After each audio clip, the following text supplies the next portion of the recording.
Islamic Urdu Beta. Like, share, comment, subscribe. الحمد لله الذي هدانا لهذا وما كنا لنهتدي لولا أن هدانا الله أشهد أن لا إله إلا الله وحده لا شريك له وأشهد أن سيدنا وشفيعنا ومولانا محمدا عبده ورسوله صلوات الله تبارك وتعالى عليه وعلى آله وأصحابه وذرياته وأهل بيته وأهل طاعته وبارك وسلم تسليما كثيرا كثيرا أما بعد فأعوذ بالله من الشيطان الرجيم بسم الله الرحمن الرحيم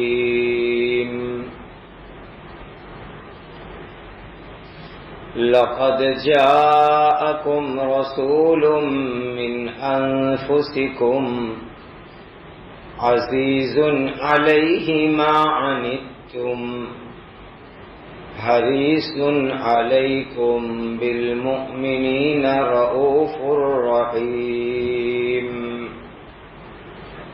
فإن تولوا فقل حسبي الله لا إله إلا هو عليه توكلت وهو رب العرش العظيم صدق اللہ مولانا العظیم۔ اللہ کے آخری نبی حضرت محمد الرسول اللہ صلی اللہ علیہ وسلم کی مبارک زندگی کو ہم سن رہے ہیں۔ آپ کی امی جان کا نام حضرت آمینہ تھا۔ حضرت آمینہ فرماتی ہے کہ جب نبی کریم صلی اللہ علیہ وسلم میرے پیٹ میں آئے، یعنی ماں آمینہ کو حمل ہوا، تو مجھے خواب میں ایک خوشخبری سنائی گئی۔ خواب میں کسی نے خوشی کی خبر سنائی کہ اے آمینہ، تمہارے پیٹ کے اندر جو بچہ ہے وہ اس امت کا سردار بننے والا ہے۔ اب ظاہر ہے کہ ایک ماں کو اگر کوئی یہ خوشی کی خبر سناوے کہ تمہارے پیٹ کے اندر جو بچہ ہے وہ اس امت کا سردار بنے گا، تو ماں کو کتنی بڑی خوشی ہوگی۔ آگے خواب کے اندر ماں آمینہ کو یوں فرمایا کہ جب تمہارا بچہ پیدا ہو جاوے، یعنی محمد صلی اللہ علیہ وسلم پیدا ہو جاوے، تو تم اللہ سے ایک دعا کرنا۔ یہ دعا ماں آمینہ کو خواب میں بتلائی گئی۔ بہت اچھی دعا ہے۔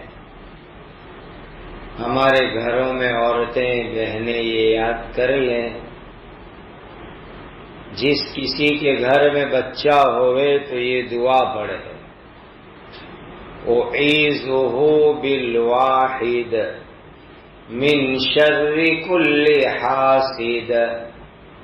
چھوٹی سی دعا ہے، اعیذہ بالواحد، کہ یہ جو بچہ پیدا ہوتا ہے تو میں ایک اللہ سے حفاظت مانگتی ہوں، ایک اللہ میرے بچے کو حفاظت میں رکھے۔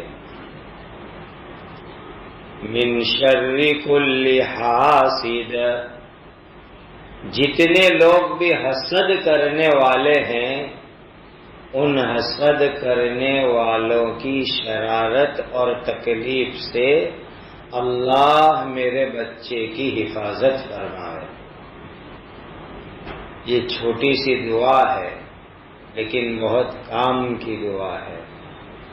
آج کل ہوتا یہ ہے کہ جب بچے پیدا ہوتے ہیں تو کچھ رشتہ دار، کچھ تعلق والے ایسے ہوتے ہیں کہ جن کو آپ کے گھر پر بچہ ہوا وہ اچھا نہیں لگتا ہے، ان کو جلن اور حسد ہوتی ہے۔ وہ یہ سوچتے ہیں کہ ان کے گھر بانجھ ہوتے تو اچھا ہوتا، اور اگر بچہ ہوئے تو معذور لولا لنگڑا ہوتا۔ ایسے جلنے والے بہت سارے رشتہ دار ہوتے ہیں۔ کچھ لوگ بدماشی کرتے ہیں کہ بچہ پیدا ہونے کے بعد نظر لگاتے ہیں اس کے اوپر۔ تو یہ چھوٹی سی دعا ہے، یہ دعا ہماری بہنوں کو یاد کر لینی چاہیے کہ بچہ پیدا ہوتے ہی فوراً یہ دعا پڑھ لے، اعیذہ بالواحد۔ ماں آمنہ کو یہ خواب میں دعا سکھائی گئی تھی کہ میں ایک اللہ کی حفاظت میں میرے بیٹے کو دیتے ہوں، من شر کل حاسد، ہر حسد کرنے والے، جلنے والے، ان کی شرارت، ان کی بدماشی، ان کی تکلیفوں سے اللہ میرے بچے کو سلامت رکھے۔ خواب میں یوں بھی کہا گیا تھا کہ آمنہ جب تیرا بچہ پیدا ہو جائے تو اس کا نام محمد رکھ دینا۔ یہ خواب میں خوشخبری سنا دی گئی تھی۔ روایتوں میں آتا ہے ماں آمنہ فرماتی ہے کہ جب اللہ کے نبی میرے لاڈلے بیٹے محمد میرے پیٹ سے جب پیدا ہوئے تو ایک نور نکلا، ایسا نور نکلا کہ جس نور کی روشنی میں مشرق، مغرب، پشچم، پورو، پوری دنیا کے اندر ایک روشنی روشنی ہو گئی۔ عام طور پر ہمارے یہاں جب بچہ پیدا ہوتا ہے تو اس کے ساتھ گندگی نکلتی ہے، پھر اس خون کی گندگی کو صاف کر کے دفن کر دیتے ہیں۔ لیکن اللہ کی شان دیکھو، حضرت محمد مصطفیٰ صلی اللہ علیہ وسلم پیدا ہوئے تو ماں آمنہ کے پیٹ میں سے ایک نور نکلا، اور ایسا نور نکلا کہ پوری دنیا مشرق مغرب کے اندر وہ روشنی اور چمک اللہ نے پہنچا دی۔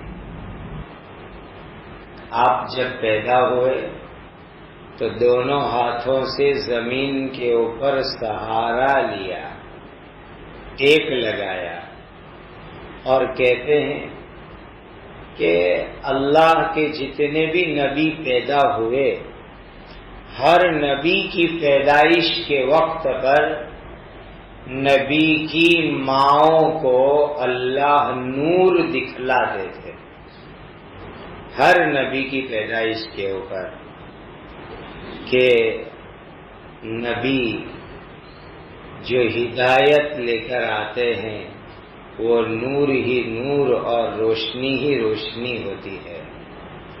تو کہا جتنے بھی نبی دنیا کے اندر پیدا ہوئے ہر نبی کی ماں نے پیدائش کے وقت پر نور دیکھا. کتنی بڑی بات ہے. ایک عجیب حدیث سنو روایت. مکہ میں ایک عورت رہتی تھی، فاطمہ بنت عبداللہ اس کا نام ہے.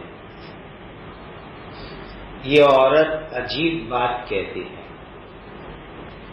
کہ جس وقت حضرت محمد مصطفیٰ صلی اللہ علیہ وسلم پیدا ہو رہے تھے، جب آپ کی پیدائش کا وقت آیا تو کہا کہ کعبہ شریف کو میں نے دیکھا تو پورا کعبہ شریف نور نور سے چمک رہا تھا.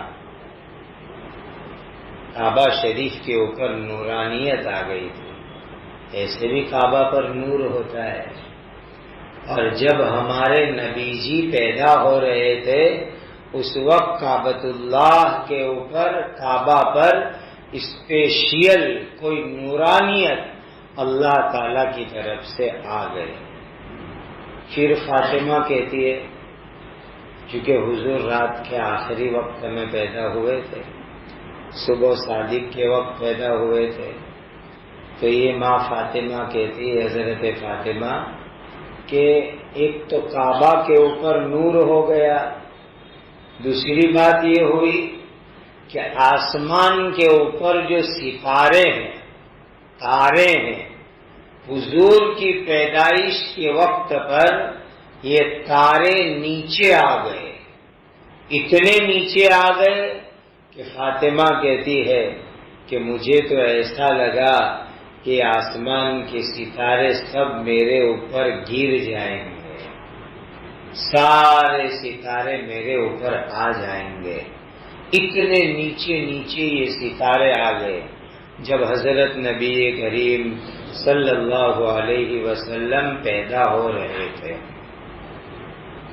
ایک صحابی ہے جن کا نام حضرت عبد الرحمن ابن عوف رضی اللہ تعالی عنہ ہے.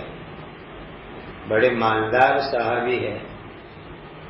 ان کی امی کا نام شفا ہے. ان کی امی جان شفا کہتی ہے، بڑی عورت تھی، بڑی عمر کی، اور جب یہ بچے پیدا ہوتے ہیں، ایسا کام ہوتا ہے تو بڑی عورتیں مدد کرنے جاتی ہے.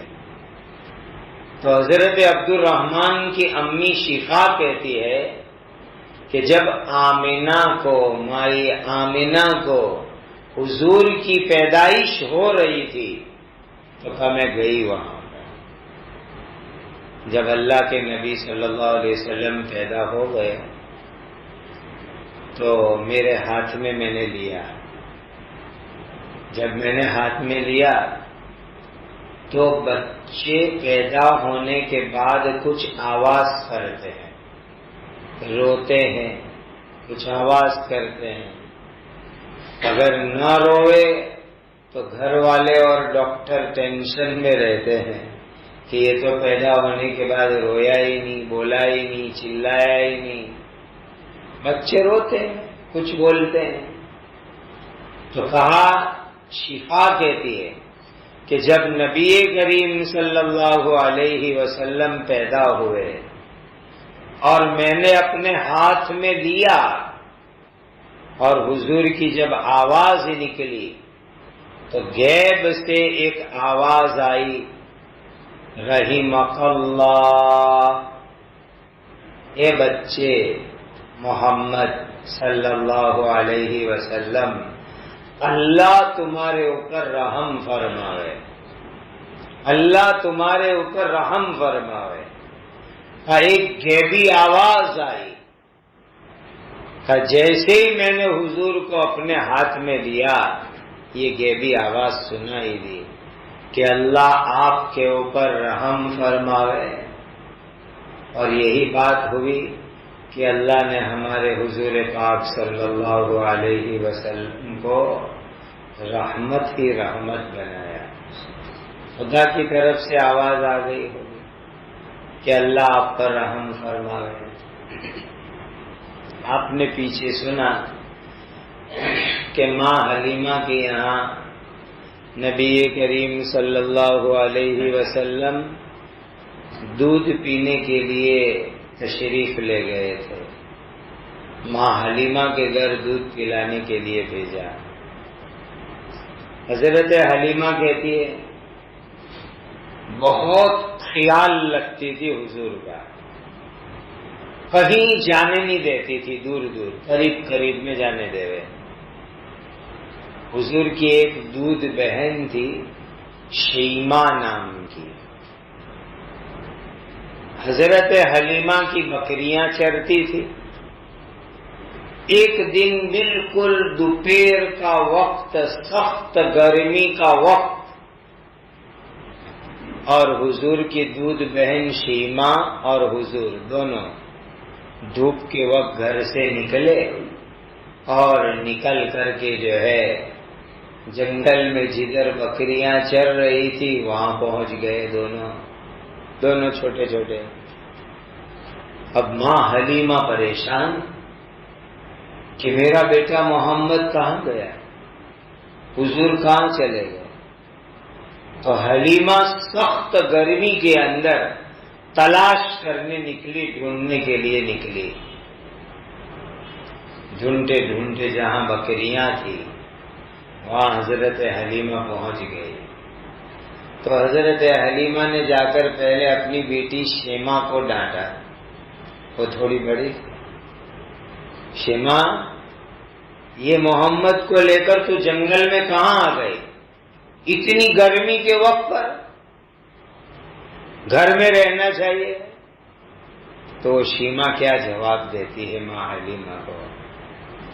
ماں حلیمہ، بھلے اس وقت بہت سخت گرمی ہے، دھوپ ہے، لیکن میرے بھائی محمد کو ذرہ برابر بھی دھوپ لگتی نہیں ہے. حلیمہ نے پوچھا کیسے دھوپ نہیں لگتی؟ کہا بھیا محمد کو لے کر کے ہم دونوں نکلے گھر سے تو قدرتی ہمارے سر کے اوپر ایک کالا بادل آ گیا. ہم جہاں چلتے بادل بھی چلتا، ہم دونوں بھائی بہن رک جاتے تو بادل بھی رک جاتا، ہم بیٹھ جاتے بادل بھی رک جاتا. پورے آنے جانے کے اندر ہمارے بھائی کے اوپر، میرے اوپر ایک کالا کالا بادل رہا، جس کی وجہ سے سایہ اور ٹھنڈک رہی اور ذرہ برابر بھی دھوپ نہیں لگی. اچھا، ہمارے گھر میں بچے ہوتے ہیں تو اس کو گہوارے میں سلاتے ہیں، جس میں بچے لوری کھاتے ہیں، جھولے کھاتے ہیں، چھوٹے بچوں کو سلا دیتے ہیں. تو ان کو جھولے جھلانا یہ بھی ایک کام ہے، اور گھر میں بڈھے لوگ ہوئے تو ان کو کام مل جاتا ہے کہ پوتے نوازوں کو کھیل لگاؤ. اچھا ٹائم پاس ملتا ہے، ان کو خدمت کا بھی موقع ملتا ہے، ان کا بھی ٹائم گزرتا ہے. آپ عجیب بات سنیے کہ جب ہمارے نبی جی چھوٹے تھے اور جھولے میں آپ کو سلانے کا نمبر تھا، جب جھولے میں سلایا جاتا تھا اتنی چھوٹی عمر تھی تو اللہ کے فرشتے آ کر کے حضور کا جھولا جھلایا کرتے تھے.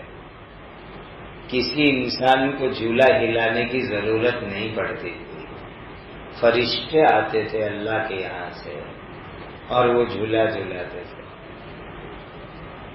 ہمارے یہاں بچوں میں ایک بات ہے کہ چھوٹے بچے ہوتے ہیں پیشاب پاخانہ کر دیتے ہیں، اور پیشاب بچوں کو ہو جاتی ہے، ٹوائلٹ ہو جاتی ہے، تو اس کے لیے ان کو نیپی پہنانی پڑتی ہے. نیپی خراب ہو جائے تو بدلو. نیپی کا خرچہ، بدلتے رہنے کا کام، ایک کام ہے وہ بھی بڑا اسپیشل. لیکن سیرت کی پاکیزہ مبارک کتابوں میں لکھا ہے کہ حضرت نبی پاک صلی اللہ علیہ وسلم قدرتی طور پر کبھی آپ نے کپڑے کے اندر پیشاب اور پاخانہ نہیں کیا، کبھی نہیں، پیشاب بھی نہیں کیا، پاخانہ بھی نہیں کیا۔ ٹائم فکس تھا، صبح میں اور شام کو۔ جب ٹائم ہوتا تھا تو اس وقت پر ایک سائڈ پر بٹھا دیتے تھے، استنجا ہو گیا، بس ختم، کپڑے میں ہوتا ہی نہیں تھا۔ شام کو بھی جب ٹائم ہوتا تھا رکھ دیتے تھے ایک سائڈ پر، ضرورت کی جگہ پر، استنجا ہو جاتا تھا، بات ختم۔ کبھی کپڑے خراب نہیں ہوئے، کپڑے کے اندر کبھی پیشاب پاخانہ نہیں کیا حضرت نبی پاک صلی اللہ علیہ وسلم۔ ہمارے یہاں چھوٹے بچوں کو بچپن کے اندر ایسا ہوتا ہے کہ ان کا سطر چھپنے کی جگہ کھلی رہتی ہے، ایسے ہی بچے ننگے کھیلتے رہتے ہیں، گھومتے رہتے ہیں، اور ان کو چڈی نیپی وغیرہ پہناتے ہیں۔ حضرت نبی کریم صلی اللہ علیہ وسلم کا معاملہ یہ تھا کہ بچپن کے اندر بھی آپ کا سطر کھلا نہیں رہتا تھا، کبھی بھی آپ کا سطر کھل جاتا تو کہتے فرشتے آ کر کے فوراً ڈھانپ دیتے تھے، فوراً چھپا دیا کرتے تھے۔ اتنا عجیب اللہ تعالیٰ کا غیبی نظام تھا۔ حضرت نبی کریم صلی اللہ علیہ وسلم نبی بنائے جانے سے پہلے غلط کاموں سے قدرتی طور پر بچائے گئے تھے۔ جب آپ کے نبی ہونے کا اعلان نہیں ہوا تھا، اس زمانے کے اندر بھی کبھی کوئی غلط کام نہیں ہوا۔ عرب کے اندر اس زمانے میں ایک گندا کلچر تھا، وہاں تو بت پرستی عام تھی عرب میں۔ کعبہ کے چاروں طرف بھی بہت سارے پتھر اور کانچ کے بت مورتیاں رکھی ہوئی تھی۔ یہ عربوں کا کلچر تھا، عربوں کا مذہب تھا۔ وہ لوگ مورتیوں کی پوجا کرتے تھے اور بکری، اونٹ وغیرہ جانور بتوں کے نام پر ذبح بھی کرتے تھے، کاٹتے بھی تھے، جس کو ہمارے یہاں بلی چڑھانا کہتے ہیں۔ بلی چڑھاؤ، بت کے نام پہ بکرا کاٹو، بت کے نام پہ جانور کاٹو، یہ بلی چڑھانے کا رواج تھا عربوں کے اندر۔ اب ظاہر بات ہے کہ جس جانور کو بت کے نام پہ چڑھایا، بت کے نام پہ ذبح کیا، وہ جانور حرام ہو جائے گا، اس کو کھا نہیں سکتے، گناہ ہو جائے گا۔ حضرت نبی کریم صلی اللہ علیہ وسلم نبوت کے اعلان سے پہلے بھی کبھی آپ نے بتوں کے اوپر چڑھایا ہوا جانور نہیں کھایا، اپنے آپ کو بچا کر کے رکھتے تھے۔ بلدہ نام کی ایک چھوٹی ندی تھی مکہ المکرمہ کے اندر، کہ جدھر غار ہیرا ہے اس طرف سے وہ ندی وادی چلتی تھی، پھر مر زہران کی طرف جاتی تھی، بیچ میں حدیبیہ ہو کر کے یہ ندی گزرتی تھی۔ اور عرب کی ندیاں کیسی؟ بارش میں ندی، پھر پورا سال سوکھی، تو اس طرح کی وہ ندی تھی، بلدہ اس کا نام تھا۔ اب جہاں غار ہیرا ہے اس کے قریب بلدہ کے کنارے کے اوپر ایک مرتبہ کوئی دعوت کا پروگرام تھا۔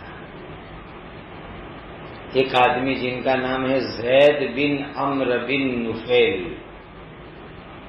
یہ آدمی ایسے تھے کہ اسلام سے پہلے بھی لوگوں کو روکتے تھے کہ بھائی حرام جانور مت کھاؤ، بتوں کے نام پہ ذبح کر کے مت کھاؤ. بہت محنت کرتے تھے، عربوں کو سمجھاتے تھے اور سیدھی سیدھی باتیں سمجھاتے تھے کہ یہ بکری ہے، اونٹ ہے، جتنے بھی جانور ہے اس کو پیدا کرنے والے اللہ نے پیدا کیا. پھر یہ بکری کیا کھاتی ہے؟ گھاس کھاتی ہے. گھاس کیسے اگتی ہے؟ تو کہا بارش برسے گی تو گھاس اگے گی. تو اللہ بارش برساتے ہیں، اللہ گھاس اگاتے ہیں. بکری اللہ نے پیدا کی، بارش اللہ نے برسائی، ہری ہری گھاس اللہ نے اگائی، وہ کھا کر کے وہ بکری بڑی ہوئی. تو تم لے جا کر کے اس بکری کو بتوں کے نام پہ ذبح کرتے ہو، شرم نہیں آتی تمہیں؟ اللہ پیدا کرے، اللہ گھاس اگاوے اور تم وہی بکری اللہ کو چھوڑ کر کے بتوں کے نام پہ بلی چڑھاتے ہو، ذبح کرتے ہو اور کھاتے ہو. تم حرام کام کرتے ہو. اب بلدہ کے اندر ایک بڑی دعوت تھی، وہاں زید بن عمرو بن نفیل بھی تھے اور اس وقت حضرت محمد الرسول اللہ صلی اللہ علیہ وسلم بھی وہاں پر تھے. ابھی حضور کی نبوت کا اعلان نہیں ہوا تھا، اس وقت کی بات ہے. دعوت پر دسترخوان سجایا گیا اور بکرے کٹے ہوئے ہیں اور شاندار کھانا ہے، کھانے کی تیاری ہو رہی ہے. اتنے میں بتایا گیا کہ یہ جانور بتوں کے نام پر ذبح ہوا ہے، اللہ کے نام کا نہیں ہے. بتوں کے نام پہ چڑھاوا چڑھایا ہے، بتوں کے نام پہ منت چڑھائی ہے. بس یہ سنا تو حضرت نبی کریم صلی اللہ علیہ وسلم نے کھانے سے منع کر دیا کہ میں نہیں کھاؤں گا ایسی چیز کو، میں تو اللہ کے نام پر جو ذبح ہوتا ہے وہ کھاتا ہوں. اس طرح اللہ کو چھوڑ کر دوسروں کے نام پہ جو ذبح ہوگا میں نہیں کھاؤں گا. انما حرم علیکم المیت والدم ولحم الخنزیر وما اہل لغیر اللہ بہ، کہ جو جانور اللہ کے سوا دوسرے کے نام پہ چڑھایا گیا وہ حرام ہو جاتا ہے، اس کو نہیں کھا سکتے. صاف منع کر دیا حضرت نبی کریم صلی اللہ علیہ وسلم نے. یہاں 2-3 امپورٹنٹ مسئلے سمجھ لو حضور کے عمل مبارک اور قرآن کی آیت کی روشنی میں، جس کا جاننا ہمارے لیے بہت ضروری ہے. پہلا مسئلہ یہ ہے کہ جانور ہے اور کوئی چیز ہے کھانے کی پینے کی وغیرہ، اللہ کے سوا کسی دوسرے کو، کوئی بھی اللہ کے سوا، اس کو خوش کرنے کے لیے، اس سے اپنی مراد منت پوری کروانے کے لیے اللہ کے سوا کسی دوسرے کے نام پہ چڑھا دیا ہے. اور جانور کو ذبح کرتے وقت بھی اللہ کا نام نہیں لیا، کسی دوسرے کا نام لیا، کوئی کا بھی، تو وہ جانور حرام ہے، اس کو کھا نہیں سکتے. ایسی منت، ایسا چڑھاوا بھی نہیں کھا سکتے. دوسری بات کیا ہوتی ہے کہ ایک جانور ہے یا کوئی چیز ہے، اللہ کے سوا کسی اور کے نام پہ چڑھایا، منت چڑھائی، اور ذبح کرتے وقت پر اللہ کا نام لے بسم اللہ اللہ اکبر، لیکن اس کو چڑھاوا چڑھایا تھا اللہ کے سوا کسی اور کے نام پر، کسی کو خوش کرنے کے لیے، کسی سے مراد پوری کروانے، وہ بھی حرام ہے، وہ بھی نہیں کھا سکتے، اس کی بھی ہماری شریعت میں اجازت نہیں ہے۔ ذبح کرو اللہ کے نام پر، اللہ کو خوش کرنے کے لیے ذبح کرو، اللہ راضی ہو جائے بس، اللہ کے سوا کسی کے نام پر نہیں۔ وہ حلال ہے، وہ کھا سکتے ہیں، وہ استعمال کر سکتے ہیں، باقی اللہ کے سوا کسی کے بھی نام کے اوپر چڑھاوا چڑھایا، کسی کے نام پر ذبح کیا، کسی سے اپنی مراد پوری کروانی چاہیے اور اس کے لیے کوئی چیز کھانا جانور لگا دیا، وہ نہیں کھا سکتے۔ پیارے آقا حضرت محمد مصطفیٰ صلی اللہ علیہ وسلم کو جب پتہ چلا کہ یہ جانور جو کاٹے گئے ہیں یہ اللہ کے نام پر نہیں ہے، اللہ کے سوا دوسروں کے نام پر ہے، بتوں کے نام پر ہے، مورتیوں کے نام پر ہے، اور ان کو خوش کرنے کے لیے چڑھاوا چڑھایا ہے، نبی کریم صلی اللہ علیہ وسلم نے کھانا نہیں کھایا، دور ہو گئے وہاں سے، اور قرآن نے صاف اعلان کر دیا انما حرم علیکم المیتہ، جو جانور مر گیا وہ حرام ہے، ہم نہیں کھا سکتے۔ انما حرم علیکم المیتۃ والدم، یہ خون ہوتا ہے نا، وہ خون جو بہتا خون ہوتا ہے وہ بھی حرام ہے، جانور ذبح کرتے ہیں تو خون نکلتا ہے بہتا ہوا، وہ بھی حرام ہے، وہ نہیں کھا سکتے۔ ہمارے بدن میں سے بھی بہتا ہوا خون نکلے وہ بھی حرام ہے، کبھی بعض مرتبہ منہ میں خون آ جاتا ہے فوراً تھوک دو، اس کو کلی کر ڈالو، اس کو گلے میں مت اتارو، پی مت جاؤ، یہ غلط کام ہے۔ تو انما حرم علیکم المیتۃ والدم ولحم الخنزیر، سور کا گوشت، خنزیر کا گوشت، خنزیر کی، پگ کی، سور کی تو کوئی بھی چیز کھا نہیں سکتے، استعمال نہیں کر سکتے، کچھ نہیں کر سکتے۔ اور اس وقت کے اوپر سننے میں ایسا آ رہا ہے کہ بعض جگہ کے اوپر ہوٹل میں خنزیر کا گوشت ملتا ہے، پگ کے برگر ملتے ہیں، پگ کے پیزا ملتے ہیں، اور مسلمان بھی وہاں کھانے جاتے ہیں اور کہتے ہیں کہ ہم نے تو وہاں جا کے چکن پیزا کھایا، لیکن اندر ہوٹل میں تم کہاں دیکھنے گئے کہ جس توے کے اوپر، جس اوون کے اندر سور کے برگر فرائی کیے گئے وہیں پر چکن کے بھی فرائی کیے گئے، سیم توا ہے، سیم چمیٹا ہے، سیم جو ہے اوون ہے، تو کیا ایک مسلمان کا دل اس کو پسند کرے گا؟ بھلے وہاں جا کر کے تم نے فش پیزا کھائے، مچھلی کے برگر کھائے، لیکن اسی ریسٹورنٹ کے اندر سور کا بھی بنتا ہے، سور کی بھی چیزیں بنتی ہے۔ ایک مومن کا ایمان کبھی اس کی اجازت نہیں دے سکتا کہ وہاں جا کر کے کھاوے، بلکہ اب تو دنیا اتنی آگے چلی گئی کہ سور اور پگ کے فلیورڈ آنے لگے مارکیٹ میں، یعنی وہ چیز ہوتی ہے حلال لیکن وہ فلیور ہے پگ کا، سور کا، اور لوگ جو ہے خالی ٹیسٹ کے لیے اس کو استعمال کرتے ہیں۔ اب ایک مسلمان کیسے یہ پسند کر سکتا ہے کہ سور ہے، پگ ہے، اس کا نام کا فلیور بھی ہوئے تو وہ اس کو کھاوے؟ یہ سب غلط کام ہے۔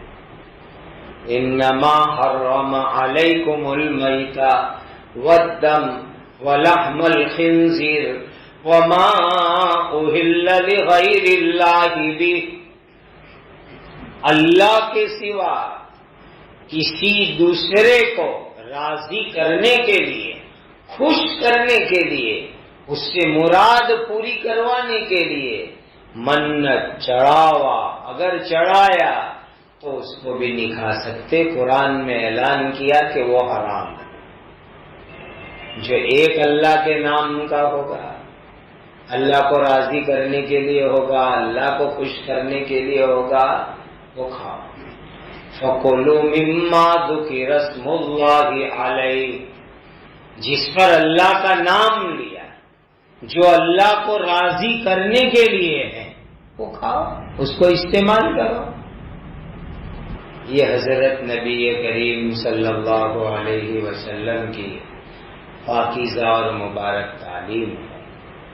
اللہ ہم سب کو نبی کریم صلی اللہ علیہ وسلم سے سچی محبت عطا فرمائے اور زندگی کا ہر کام نبی کریم صلی اللہ علیہ وسلم کی سنت کے مطابق کرنے والا اللہ ہمیں بنا دے۔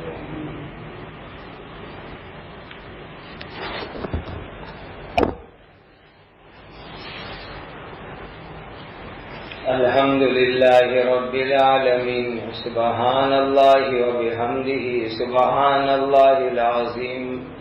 اللہم صل علی سیدنا محمد وعلی آل سیدنا محمد صلاۃ تنجینا بہا من جمیع الاحوال والآفات وتقضی لنا بہا جمیع الحاجات وتطهرنا بها من جميع السيئات وترفعنا بها عندك على الدرجات وتبلغنا بها أقصى الغايات من جميع الخيرات في الحياة وبعد الممات إنك على كل شيء قدير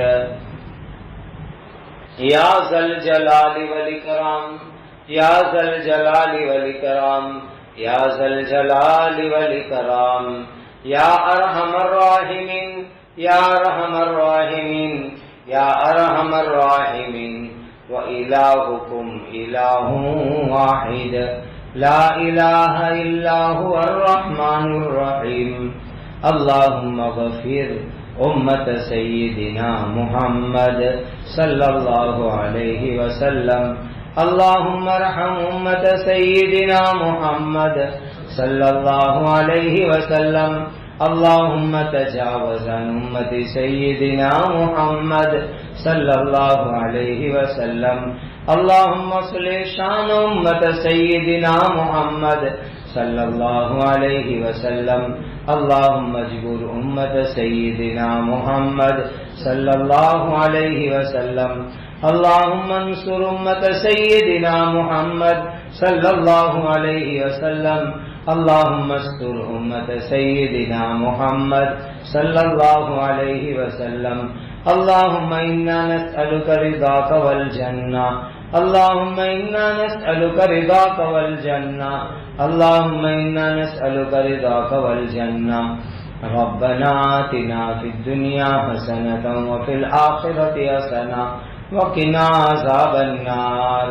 اے اللہ ہمارے گناہوں کو معاف فرما، اے اللہ زندگی کا ہر کام حضرت نبی کریم صلی اللہ علیہ وسلم کی سنت کے مطابق کرنے والا بنا دیجیے، تمام بیماروں کو شفا عطا فرما، جو جس مصیبت میں ہے اس کو نجات عطا فرما، محبوسین کو رہائی عطا فرما، اے اللہ امن و امان، عدل و انصاف کا ماحول قائم فرما، مظالم کا خاتمہ فرما، اے اللہ عافیت اور سلامتی عطا فرما، عمروں میں برکت عطا فرما، ہر طرح کے ظالموں اور ان کے ظلم سے، شریروں اور ان کی شرارتوں سے، فتنوں اور ان کے فتنوں سے، مکاروں اور ان کے مکر سے، حاسدوں اور ان کے حسد سے، دشمنوں اور ان کی دشمناوٹ سے، اے اللہ ابھی اور آئندہ ہم سب کی حفاظت فرما۔ اے اللہ جن پر جنات اور جادو کے اثرات ہیں ان کو بھی شفا عطا فرما۔ مقروضوں کے قرض اپنے کرم سے ادا کروا دیجیے۔ ہمیں دیانت، امانت، تقوی، اخلاص، للہیت عطا فرما۔ اے اللہ ہماری اولاد اور نسلوں کی اسلامی تعلیم اور تربیت فرما۔ جن کو جو تکلیف ہے اپنے کرم سے دور فرما۔ جو لوگ حج میں جانے کی ارادے کر رہے ہیں ان کے لیے آسانیاں فرما۔ حج مبرور، زیارت مقبول عطا فرما۔ پیارے آقا حضرت محمد مصطفیٰ صلی اللہ علیہ وسلم نے جتنی خیر مانگی ہمیں اور پوری امت کو عطا فرما۔ جن شرور سے پناہ چاہیے ہماری اور پوری امت کی حفاظت فرما۔ وصلی اللہ وسلم علی سیدنا محمد وعلی آلہ وصحبہ وعلی من تبعہم بإحسان الی یوم الدین۔